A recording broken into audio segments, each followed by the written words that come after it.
الحمد لله رب العالمين والصلاة والسلام على خاتم النبيين أما بعد فأعوذ بالله من الشيطان الرجيم بسم الله الرحمن الرحيم الصلاة والسلام عليك يا رسول الله وعلى آلك وأصحابك يا حبيب الله. اگر کریم رؤوف الرحیم نبی صلی اللہ علیہ وسلم کے حلیہ مبارک کا ذکر کریں تو سیرت نگاروں نے اس حوالے سے بہت سی خوبصورت باتیں لکھی ہوئی ہیں، مگر ایک بات، ایک نام جو ایسا ہے اس حوالے سے جو بہت مستند ہے، وہ حضرت ہند بن ابی حالہ رضی اللہ تعالیٰ عنہ کا ہے. اور آپ کا تعارف کیا ہے؟ حضرت ہند حضرت سیدتنا خدیجہ الکبریٰ رضی اللہ تعالیٰ عنہ کے پہلے شوہر ابی حالہ کے بیٹے تھے. یعنی آپ صلی اللہ تعالیٰ علیہ وسلم خاتون جنت سیدتنا فاطمہ الزہرا رضی اللہ تعالیٰ عنہ کے اخیافی بھائی تھے اور حسنین کریمین کے مامو جان تھے. اب آپ رضی اللہ تعالیٰ عنہ کا خاصہ یہ تھا کہ آپ سرکار دو عالم صلی اللہ علیہ وسلم کے مبارک گھر میں کریم آقا کے ساتھ رہتے تھے. اس لیے آپ کو بچپن سے لے کر جوانی تک اور ایک عمر کے حصے تک سرکار دو عالم صلی اللہ علیہ وسلم کا دیدار کرنے کی سعادت ملی. اور سیرت نگاروں نے اس کی یوں مثال دی ہے کہ آپ کی نگاہیں مصطفیٰ کریم صلی اللہ علیہ وسلم کا اس طرح احاطہ کرتی تھی جیسے چودھویں کے چاند کے گرد ایک سفید دائرہ ہوتا ہے. آپ نے دیکھا ہوگا جب چودھویں کا چاند چمکتا ہے تو اس کی لائٹ سے اس کے گرد ایک دائرہ بن جاتا ہے.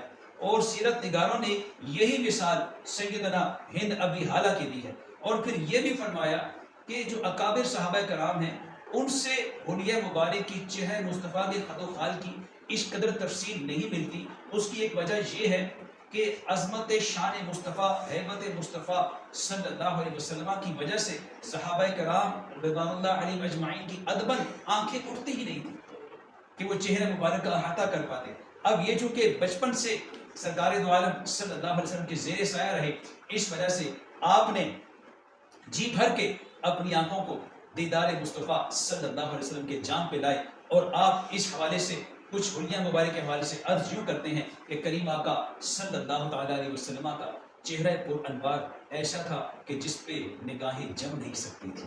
کہیے سبحان اللہ سبحان اللہ. اور فرماتے ہیں کہ سیرت نگاروں نے لکھا ہے کہ اس کے باوجود ہند ابن ابی حالہ نے جو بیان فرمایا وہ سمندر میں ایک قطرے کی مانند ہے. اللہ.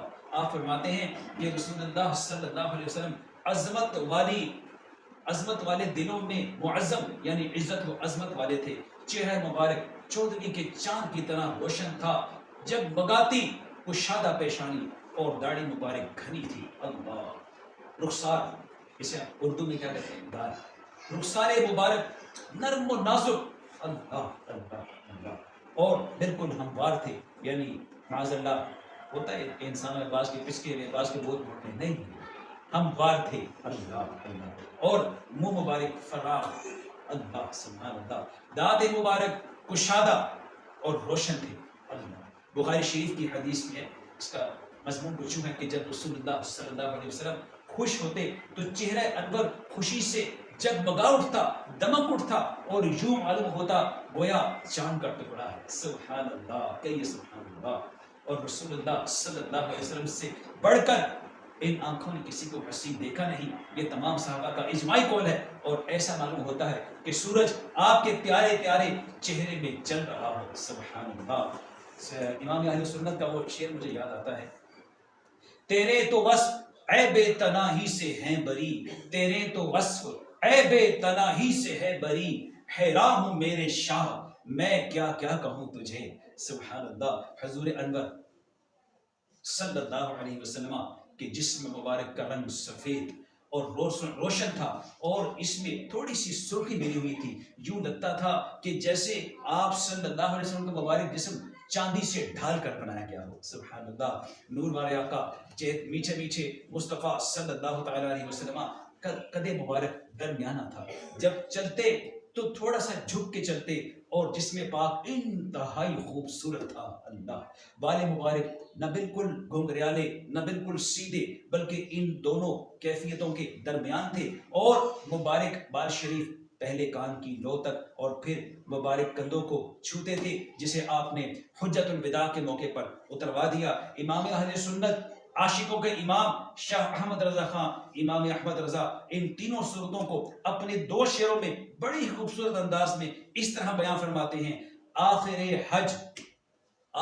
حج غم امت میں پریشان ہو کر، آخر حج غم امت میں پریشان ہو کر، تیرا بختوں کی شفاعت کو سدھارے گیسو، گوشت تک سنتے تھے فریاد، اب آئے چہرہ دوش، گوشت تک سنتے تھے فریاد، اب آئے تادوش کے بنے خانہ بدوشوں کو سہارے گیسو۔ سبحان اللہ، ذرا جھوم کے کہیے صلو علی الحبیب صلی اللہ تعالی علی محمد صلی اللہ علیہ